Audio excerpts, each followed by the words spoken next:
Normally, we would have top stories and trending right now and then a guest at 7:15, but Senator Bill Cassidy was right across the street at WAFB, and I said, you know what? Let's do top stories and trending in a little bit to make sure we get the senator in studio. So starting right there, how are you, sir? I am doing really well, thank you. Good to be with you, and good to be home. We've been in D.C. Almost full time since inauguration, getting President Trump's nominations completed, and we've set a record for the number. But I've not been home, like, come home on a Friday at most. And so it's great to be home. The weather's gorgeous. The people are wonderful. St. Patty's Day parade, on and on. So it's great. I want to get to all of it because y'all have been busy, but I've got to start with the recent meeting with President Trump because I want to talk on a very human level here. I know leader of the free world, senator is one of 100 in the country, but man to man, is it awkward sitting across from the guy you voted to impeach twice? Not at all. No, I did not vote to impeach him twice. Once. Oh, it was once? Okay. Yeah. But no, we're focused on the future. The president's focused on his agenda. He's got 2 cabinet secretaries that he would not have if I had not helped him get them. Yes. He's got like Melania Trump is now interested, I'm told, in some legislation that I have regarding online safety for children. We're focused on the future. And by the way, the future of our country and the future of Louisiana. And so he said, hey, Bill, good to see you. Says hello to everybody else, Mr. President, good to see you. And then it's how do we get to work? So, no, boom, positive. Okay, so pardon the Republican pun, but there's no elephant in the room, right? I mean, it's just you've moved on as men. Anybody that is successful moves on as a man or a woman. Yes. And anybody who's married moves on occasionally. If you're with me. I am. So again, he's got 2 cabinet secretaries he would not have if I had not gotten them through. That's what he cares about.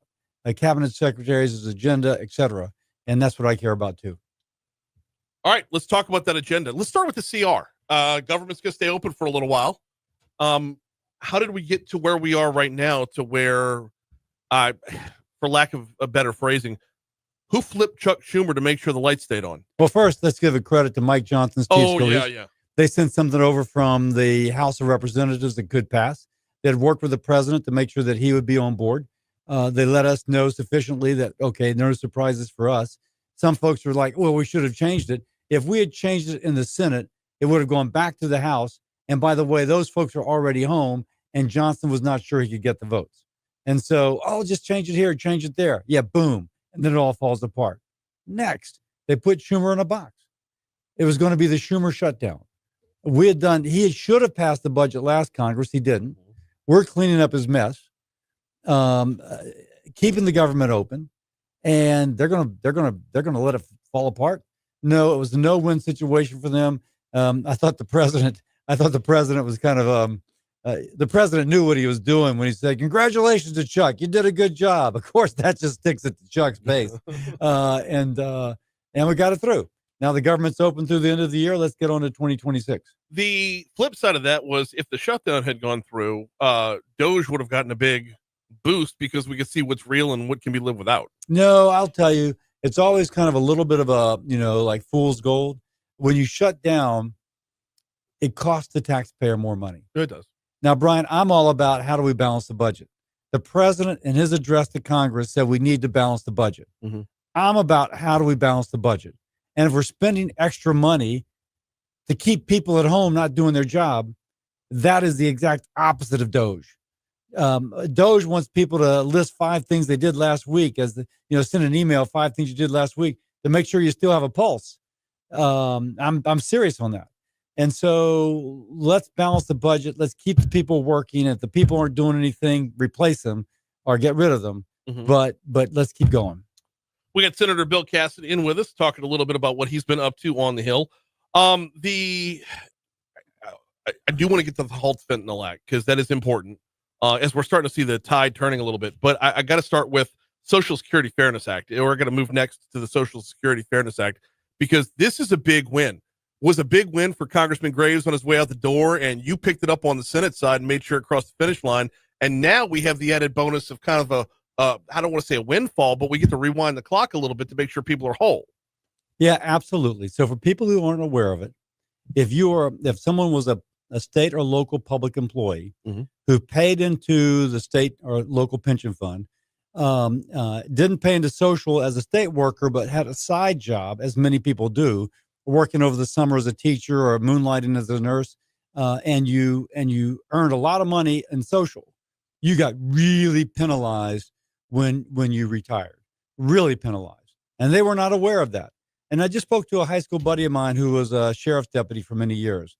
He goes to sign up for his social benefits, and whoa, they're incredibly cut, even though he was always working a side job doing private security as a sheriff's deputy. We stopped that. Now, if you paid into social, you get the benefit that you deserve.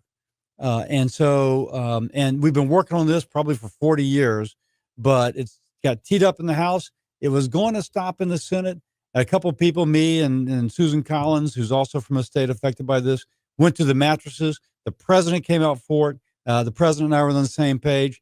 We passed it. And now if you are due your social, you're getting your social. Keeping with that, the work still continues to keep Social Security viable long term. How's that battle going? Yeah. So people may not be aware, but part of our debt and deficit problem is that the Social Security Trust Fund goes insolvent in about 7 or 8 or 9 years, at which point, by law, there'll be a 25% cut in everybody's benefits. Like, boom, you're getting $100, now you only get 75. You're getting 1,000, you get 750. That'll double the rate of poverty among the elderly. So I've been working incredibly hard now for about 4 years to try and fix this. It takes a long time to get people on the same page. I'm now talking to the Trump administration to get them there too.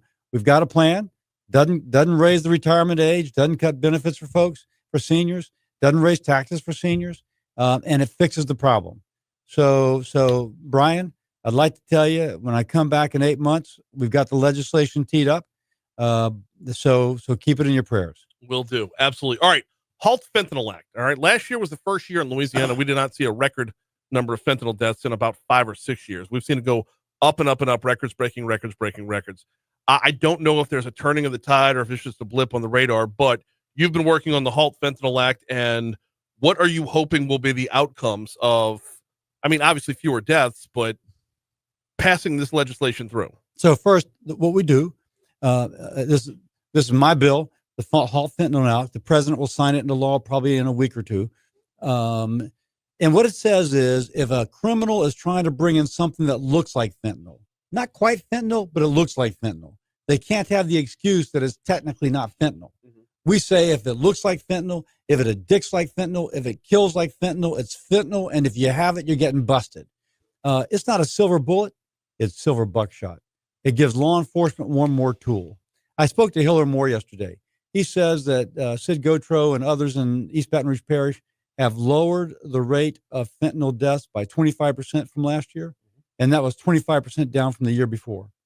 These are the type of tools, you add them all together, you give them to law enforcement, and law enforcement can drive that rate down. We want the 74,000 people who died from fentanyl last year to go to zero, and that's our goal. The thing here is, so it's been worked on in Louisiana for sure, but Louisiana doesn't have a border with Mexico or Canada for that matter. So how do we make sure that this bill focuses on stopping the inflow? So there's no single solution. This is part of the solution. Mm-hmm. Let's give a tip of the hat to President Trump. When he told Mexico, we're going to put a 25% tariff on you unless you do something about fentanyl and something about the caravans of folks coming here to cross our border illegally, Mexico stepped up and started to do it. So that's another tool we have. We need tool after tool after tool. If we get it, we'll continue to drive that rate down. Last one before we get you out of here, and you mentioned the 25% tariff. How much is the tariff talk and the trade war talk? How much is that infiltrating y'all's day-to-day business? Oh, very much so. But President Trump, I think, uses some of this as just a negotiating tool. I'm not sure he's actually going to put it out there. Mm-hmm. I think he puts it out there, he scares Mexico, and then he pulls it back. Yeah. Well, and we've seen people react to it. Right, so, totally. Yeah. He is Senator Bill Cassidy. Greatly appreciate a couple minutes this morning. Thank you so much for stopping by. Thank you, sir.